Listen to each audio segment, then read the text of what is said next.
இன்னைக்கு வந்து நான் உங்களுக்கு பிளண்டர் பத்தி சொல்றேன். நீங்க இப்பதான் ஃபர்ஸ்ட் டைம் இந்த சோப் மேக்கிங் காஸ்மெட்டிக்ஸ்லாம் மேக் பண்றீங்கன்னா உங்களுக்கு பிளண்டர் கண்டிப்பா தேவைப்படும். பட் அது எந்த மாதிரி வாங்குறதுன்னு உங்களுக்கு தெரியாம இருந்துச்சுன்னா இந்த வீடியோ பாருங்க. மேபி கொஞ்சம் யூஸ்ஃபுல்லா இருக்கும். பிகாஸ் என்னோட ஸ்டார்டிங்ல நான் எப்படி வாங்கினேன் அப்படிங்கறத நான் உங்களுக்கு சொல்றேன். ஸோ இந்த ஃபீல்டுக்குள்ள வந்த போது எனக்கு எப்படி பிளண்டர் வாங்கணும்லாம் சத்தியமா தெரியாது. அப்போ நான் என்ன பண்ணேன், ஸ்டார்டிங்ல இந்த பிளாஸ்டிக் டைப்ல இருக்க பிளண்டர் தான் வாங்கியிருந்தேன்.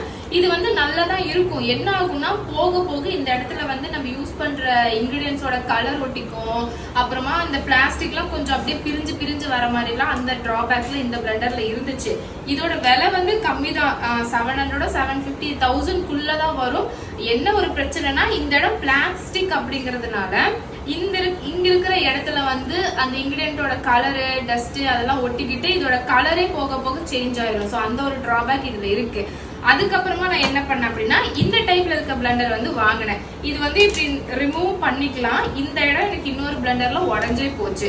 இதுல இருக்கிற டிராபேக் என்ன அப்படின்னு பாத்தீங்கன்னா இந்த இடம் இப்படி கூமாச்சியா இருக்கிறனால உள்ள போய் ப்ராடக்ட் எல்லாம் உள்ள செட்டில் ஆயிக்கும். வெளியே வர்றதுக்கே கொஞ்சம் சிரமமா இருந்துச்சு. ஸோ அதனால எனக்கு இந்த டைப் பிளண்டரும் பிடிக்கல. அதனால அதை யூஸ் பண்றது விட்டுட்டேன். கடைசியா வந்துட்டு பிலிப்ஸ்ல இந்த டைப்ல இருக்க ஸ்டெயின்லெஸ் ஸ்டீல் பிளண்டர் வாங்கும் போதுதான் இந்த இடமும் சின்னதா இருந்துச்சு, இந்த இடமும் இப்படி ஒல்லியா இருக்கிறனால ப்ராடக்ட் வந்து மேக் பண்றதுக்கு ரொம்ப ஈஸியாவே இருந்துச்சு. இந்த பிளண்டரை வந்துட்டு அரௌண்ட் நான் ஒரு 4.5 இயர்ஸ்க்கு மேலே யூஸ் பண்ணிட்டு இருக்கேன். ரொம்ப நல்லா இருக்கு.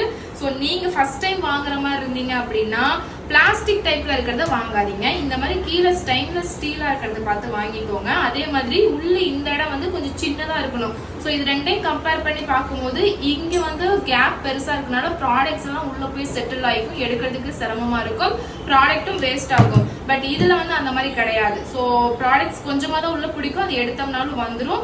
இந்த இடமும் ஒல்லியா இருக்கிறனால நமக்கு பண்றதுக்கும் ஈஸியா இருக்கும். இதை வச்சு நான் ஒரு சோப்பும் பண்ணிருக்கேன், ஒரு 5 kg 10 kg வரைக்கும் கூட இந்த பிளண்டரை நான் யூஸ் பண்ணி பண்ணிருக்கேன். ஸோ பிலிப்ஸோட இந்த பிளண்டர் கொஞ்சம் நல்லாவே இருக்கும். இது வந்து இந்த பேக்கிங்க்கெல்லாம் யூஸ் பண்ணுவாங்க பாத்திருக்கீங்களா, இப்படி பிடிச்சிட்டு இதுல ரெண்டு ஹெட் இருக்கும் அந்த மாதிரியா. ஸோ அந்த மாதிரி டைப் பிளண்டர் நான் யூஸ் பண்ணதில்லை. பட் அதுவும் நல்லா தான் இருக்கும்னு சொல்றாங்க. ஸோ நான் யூஸ் பண்ண வரைக்கும் இதுல வந்து எனக்கு பிடிச்சது இந்த பிளண்டர் தான். என்னோட சஜஷனாவும் இந்த பிளண்டர் தான் இருக்கும். அப்புறம் வந்து இந்த காஃபி பிளண்டர் சொல்லுவாங்க பாத்தீங்களா, குட்டியூண்டு இருக்கும். அதெல்லாம் வந்து நீங்க சும்மா ஒரு ப்ராடக்ட் பண்றதுக்கு யூஸ் ஆகும். பட் நீங்க பிசினஸா போறீங்க அப்படின் போது அதெல்லாம் உங்களுக்கு யூஸ் ஆகாது. இது வாங்கிக்கோங்க. ஓகேவா? டாடா.